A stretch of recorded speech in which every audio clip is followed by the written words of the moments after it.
In this video, we'll cover the Week 8 cash and GPP lineup on the main slate for FanDuel. Hello, everyone. I'm Eric Lee. He's Michael Wiley, and we're the Fantasy Football Consultants. Michael, tell me, let's start at running back. Who do you like on FanDuel this week? Eric, how often do you look at your FanDuel or DraftKings and see at $8,500 Christian McCaffrey? It never happens. Okay, it's a little understandable with the trade, but guess what? The Niners run as much as any team in the league.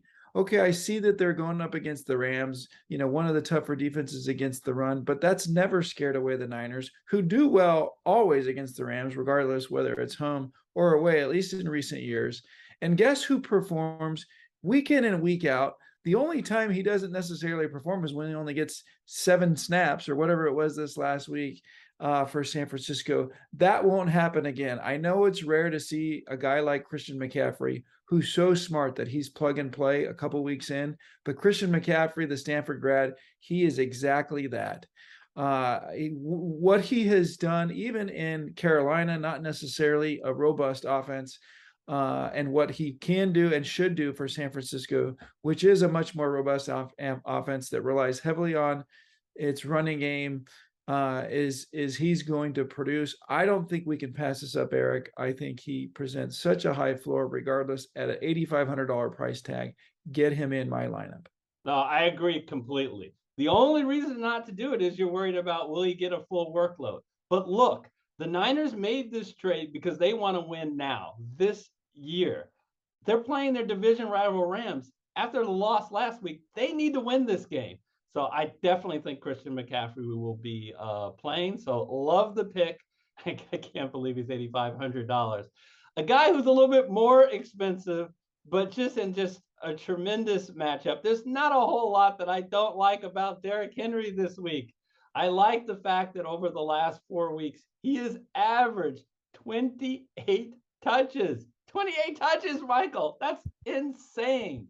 And this week, there's no better team to face than Houston. Just every week, play the running back against Houston. But this is no ordinary running back against Derrick Henry. With Derrick Henry, Now we've spent a lot of money, Eric. We got to save a few bucks at the wide receiver position. So for me, I like a guy who's been producing. He hasn't gotten the end zone as much as you'd like to see, but he's definitely the number one target.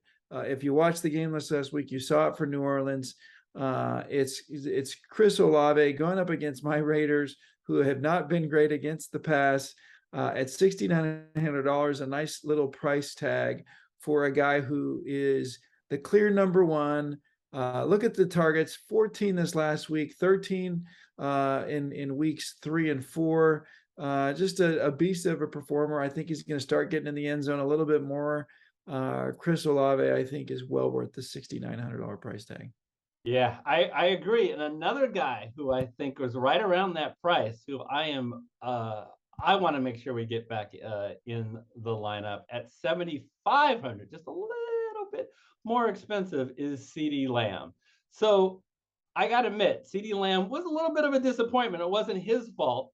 The Cowboys got up in the game on Detroit, and they decided to lean heavily on the rushing attack. Even though Chicago is a team that they do a better against the pass than the run. CeeDee Lamb is, with Dak Prescott back, is going to be somebody who I expect will be heavily featured. And at $7,500, that is a very reasonable price for, I think, one of the premier wide receivers. So let's get him in our lineup. Let's do it. I like it. So, all right, Michael, no kidding around now. We got to save some money. How about at the third wide receiver spot? Yeah, so another guy who he's maybe not necessarily the number one, but he's competing for it. It's Curtis Samuel of the Washington Commanders. He's been averaging 7 or 8 targets a game. He hasn't been getting in the end zone, which has been a little bit of an issue, but he's also rushing the ball for the Commanders. Yeah, I know that on paper, Indianapolis hasn't appeared to be the most forgiving passing defense, but part of that's because they've been playing from behind so much, and that's not going to happen in this Washington game. Washington just hasn't been able to really keep pace with anyone, and so if they can keep pace with Indianapolis at best, I think they're still going to be having to throw the ball quite a bit to Curtis Samuel. Wow, everything you said, but $5,600. That is just such an incredible bargain to get Curtis Samuel. Well, I am going to look at a bargain at quarterback. So, and scanning the quarterbacks, yes, it would be wonderful to get Jalen Hurts and Kyler Murray, but I'm going to save $2,200 and $1,200 and get Hurts and Murray light, as in Geno Smith at $7,000.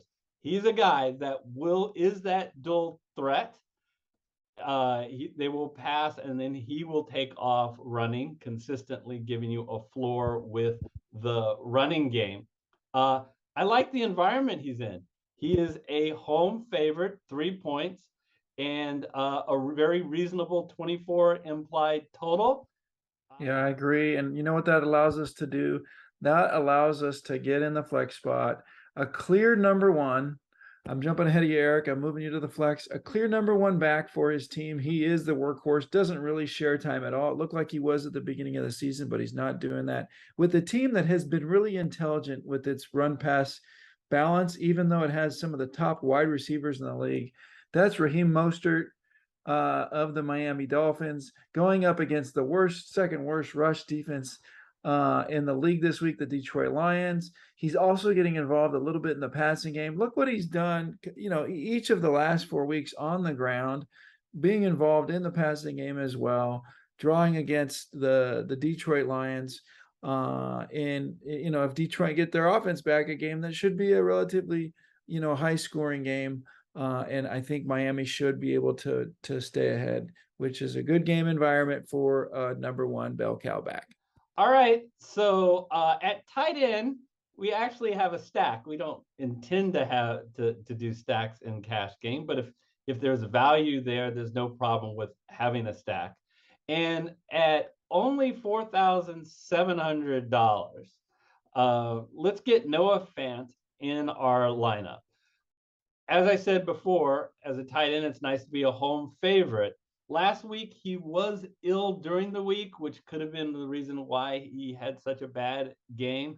But he had two decent games the 2 weeks before. But what makes me really excited about this week is that it looks like DK Metcalf is going to be out of the lineup.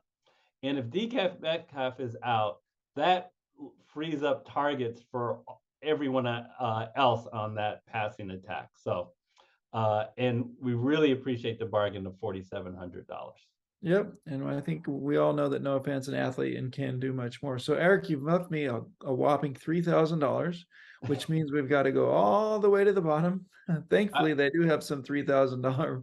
I wonder who you'll pick. So I'm gonna choose either I guess I'm gonna go with the Detroit Lions. Yeah, and I don't really have anything else to say other than that's all we're left with.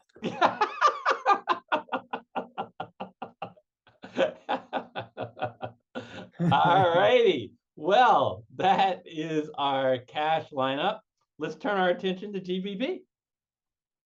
All right, Michael, here's our GPP lineup, and we always start with the stack, and we're going to attack one of the highest scoring games on the slate at 51.5 over under. It's Miami at Detroit in a dome, so it has all the makings of a shootout, and we're going to go with Tua to his biggest big play target, which is Tyreek Hill, and then we're going to run it back with the tight end TJ Hawkinson. Keep in mind that a lot of wide receivers are out, and Amon St. Brown may also be out or coming off a concussion. So without Amon St. Brown, Hawkinson has had a high ceiling in other games. So that's how we're going to start this lineup.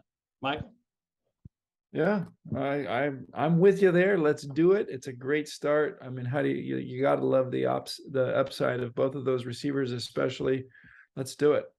All right. So speaking about of upside for a wide receiver, we also were able to fit DeAndre Hopkins in this lineup against Minnesota that doesn't have a great defense, and it didn't take long for them to get him involved in the game plan in his first game back. 14 targets, 10 receptions. I think it's just going to be more of the same. They're going to heavily rely on this guy. He has a huge ceiling. Yeah, no, you saw what he had in week 1. He's huge for the Arizona Cardinals. You know, having him back, and by the way, he's in all of my fantasy teams, and I have 4 of them, is a huge benefit, huge upside, and actually a pretty nice floor as well. Okay, we already talked about Christian McCaffrey, but the other guy that we're getting in this lineup is Michael Carter. So here's what I am hoping for a nice ceiling for Michael Carter. Breece Hall is out for the year, so he's out. Now, they did sign James Robinson. However, Robinson, A, is coming off an injury, and B, he has to learn the playbook. So I think at least for this one game, and that's all we care about in daily fantasy, Michael Carter should be the primary back. He faces the Patriots, who haven't done well against the rush so far this year. So we got Michael Carter. Yeah, Jets are dedicated to the run. I think you're right. James Robinson will not be used much this week. This is the week for Carter to have a chance to show that he deserves more of the carries. And at a minimum, I think he'll get a lot of targets, a lot of touches. In our cash lineup, we already talked about Samuel and Pickens. So the last play is the Chicago Bears. We use all of our money. It's a little bit of a punt play, but this did not take into fact what a great game that defense played against New England on Monday night. And to be honest, from a fantasy perspective, the Chicago Bears defense has been pretty good this year. So at only $3,200, just $200 more than the minimum, happy to get the Bears in the lineup. Yeah, no, I mean, at this price tag, it works. We also filmed a DraftKings cash lineup and a DraftKings GPP lineup show. Both of those are on the screen now when they're available. Until we see you next time, take care, everybody.